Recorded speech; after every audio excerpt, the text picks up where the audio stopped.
What's going on, guys? So today we're going to take a look at Airstream. We're going to look at a specific model called the Globetrotter, and we're going to explore their website, take a look at some of the things that might make them a little different than other manufacturers, but also kind of reveal some of the things that you might not know about the brand. Airstream produces a phenomenal product. In my opinion, they've actually improved over the last several years, even though a lot of people who own Airstreams would disagree, and they'd say that, you know, it's better to get one that's about 10 or 15 years old.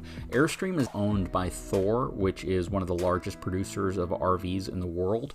They have largely allowed Airstream to operate independently to maintain the quality standards and the things that they need to do to continue to turn out a good product. Now, we're going to talk a little bit more about it. We're going to explore their website. We're going to take a look at a floor plan that's a little bit unique. So hang tight. I'll be right back.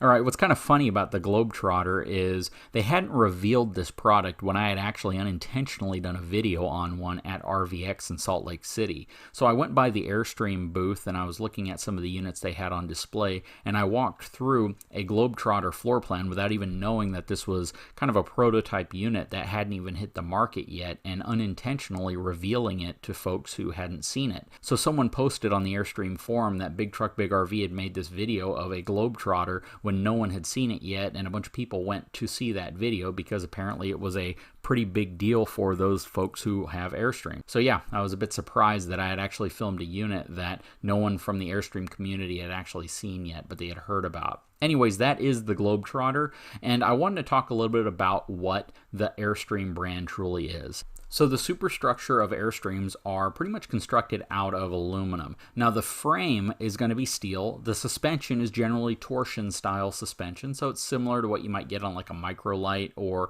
some other traditional travel trailers, except Airstream's been using it forever. There is still a lot of steel, wood, plastics, glass, and other materials that make up Airstreams, so you don't want to have a flood inside of your Airstream. However, from an exterior perspective, you really don't ever have to worry about delamination or rot or things like that, but you do want to keep an eye on your frame, of course, because the frame is still a steel frame.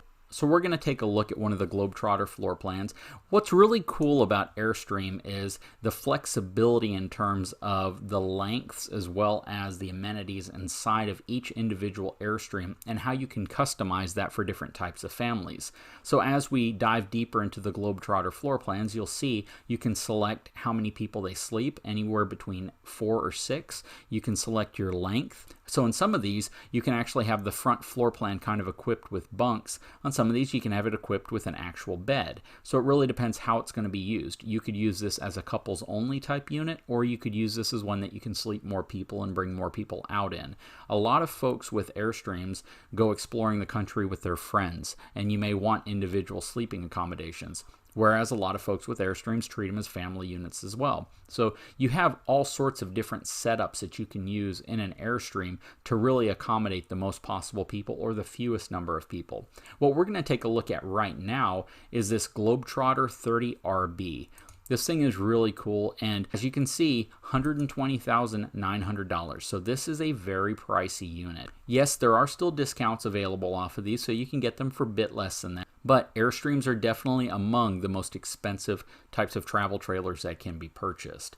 Now, there's a lot of things to love about these units. They do a lot of things right. They absolutely have a great Airstream classic look to them. They haven't modified that much over the years. They've done a few things, but overall, the look of an Airstream is still very iconic. Going down, kind of taking a look at the exterior of this unit, you can see how they focus on bringing light into the unit as well as more of a minimalistic design. I've always liked the shades on Airstreams, but I think it would be cool if they went to a powered unit, especially considering how pricey these are. Let's take a look at the gallery so we can dive in a little deeper into what these Globetrotters are all about. So this is really cool. Take a look at the interior of an Airstream. The use of different types of exotic woods, the use of materials that really stand out and give it a much more high-end luxury appeal.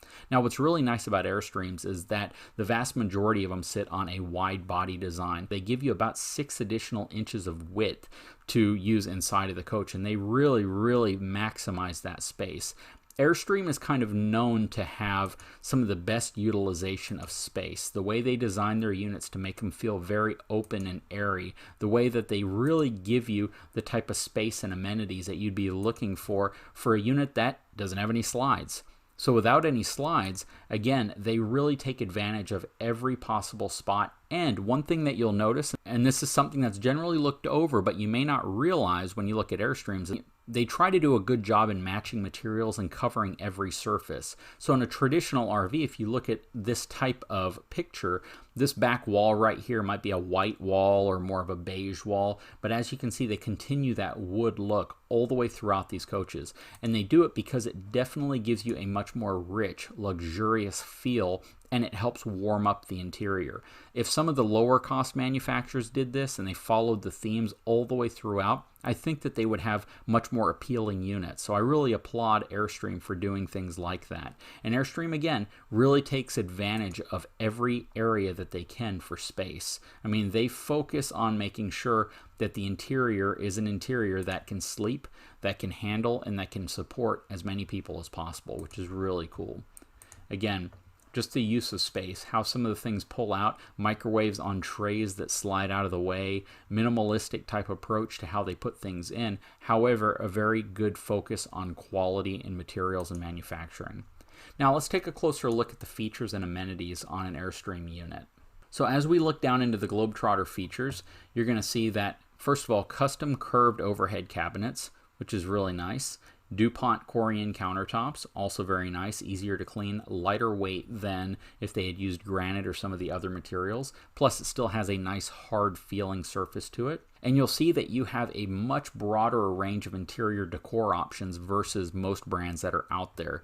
Plus cabinetry walls that have really beautiful dark walnut appeals to them. And you can see all the different colors that kind of make up the accents and interiors of an Airstream. There's all sorts of different types of interior selections you can choose from depending on what type of look you have. If you go for this natural elm, you can see that it's a very, very soft, kind of a modern approach to it. Makes the interior very light and airy. But if you want a warmer feel, then this might be what you're looking for. This is more of that dark, rich office type feel. And I think that both of them are very nice. And both of them look really great on the interiors of these Airstreams. If you want more of that neutral color, you have this natural elm with Barcelona blue seating. Again, kind of a modern neutral interior. But again, they do a great job at giving you multiple types of interior colors and tones that you can choose from, so you can really personalize it to what you're looking for. You know, at $120,000, you kind of expect that. Now let's take a look at the specs. So if we look at the numbers on a unit like this, one thing you're going to see right off the bat is that they are relatively lightweight for their size. And one of the things that Airstream brags about is the towability of their units, how easy they are to tow. That aerodynamic design and shape allows wind to funnel around it very easily, and it's designed to make it a much smoother, more pleasant towing experience. Now, I personally have never towed an Airstream, but I'd love to hear from people who have what their opinion is on how Airstreams tow. When we look at the length of units, I also like the fact that their naming convention, what they name their units, is very accurate to the exterior length of their units. When you look at traditional RVs, they might label theirs a 26 RB, but you might have to add an additional 4 feet for the front A-frame of the trailer and the rear bumper, whereas Airstreams are very accurate in terms of how they name their units. It looks like they might be about 9 or 10 inches short of what the actual length is, but it's still cool to see that they do a pretty good job labeling their units correctly. On some of these, you can see that they have an 8-foot width, and then some of them have an 8-foot 5-inch width. So this would be a non-wide body, and then this would be a wide body.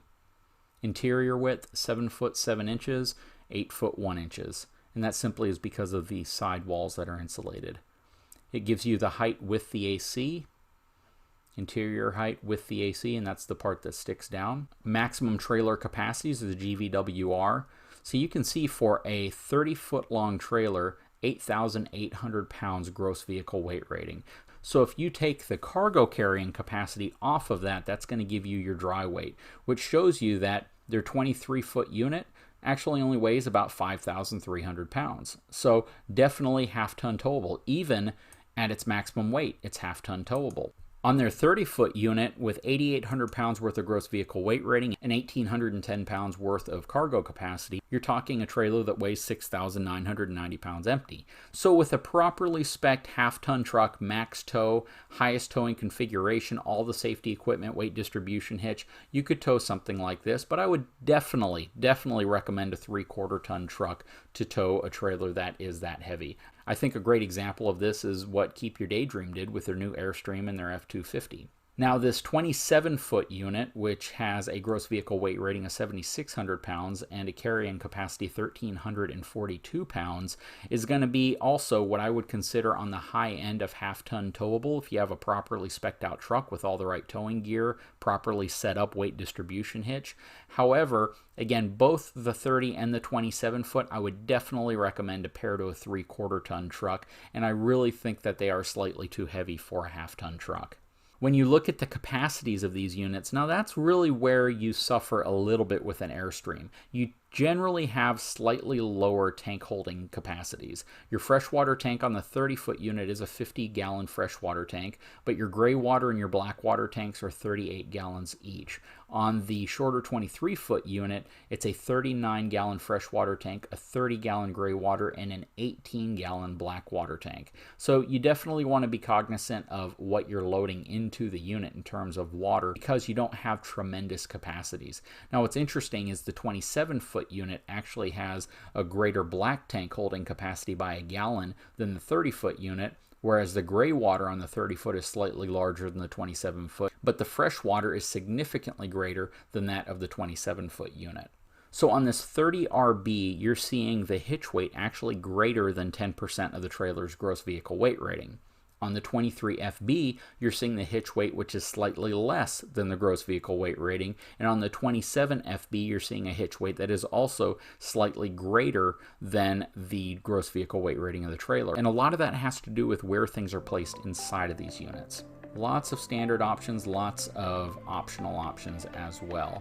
But most of them tend to be standard going down this list. There's not a lot of options overall. Pretty cool overall. Guys, I'd really like to get your feedback on what you think about Airstream units. I know a lot of folks love them, a lot of folks hate them, a lot of folks would never put themselves in an Airstream, a lot of folks would love to be in an Airstream.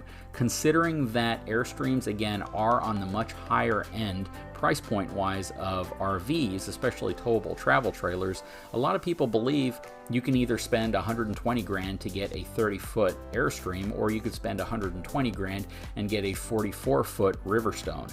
So there's definitely pros and cons to both. There's a lot of reasons why people love their Airstreams, and there's a lot of reasons why people might want to get something else instead of an Airstream at that same price or even less. I'd love to hear in the comment section below what your thoughts are on Airstream, what you thought about this video and the format that we did it in, and if you haven't had a chance, please take a moment, subscribe to my channel, give me a thumbs up, and we'll talk to you again very soon.